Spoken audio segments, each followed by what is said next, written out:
नमस्कार, आप देख रहे हैं DRS 24 और मैं हूं आपके साथ श्वेता।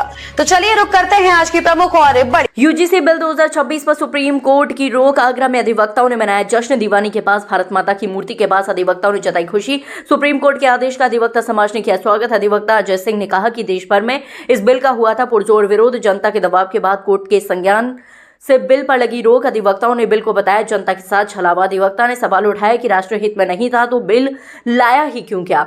सरकार पर बार बार विवादित बिल लाने का आरोप। मंडल कमीशन का उदाहरण देकर ही राजनीतिक चेतावनी। ऐसे बिल लाने वाली सरकार को चुनाव में भुगतना पड़ेगा अंजाम। देखिए, जब सरकार के द्वारा यूजीसी बिल लाया गया, जनता ने पूरे देश में सड़कों पर उतरकर सरकार का और इस बिल का पुरजोर तरीके से विरोध किया था। सर्वोच्च न्यायालय ने संज्ञान लिया और इस बिल पर रोक लगाई। अधिवक्ता समाज, पश्चिमी उत्तर प्रदेश राज्य जनमंच दिल की गहराइयों से माननीय सर्वोच्च न्यायालय के आदेश का स्वागत करता है और ये राष्ट्र हित में लिया गया निर्णय है।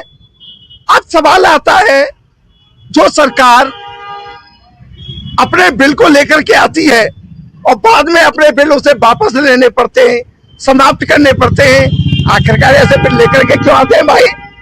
क्या सरकार के अंदर पढ़े लिखे लोग नहीं है? आप वापस करने पे कहते हैं राष्ट्र हित में लिया, तो लागू करने पे क्या राष्ट्र के विरोध में आपने बिल लाए थे? ये देश की जनता के साथ छलावा है और देश की जनता इस मुद्दे पर किसी भी सरकार को जो ऐसे बिल लेकर के आएगी उसे कभी माफ नहीं करेगी।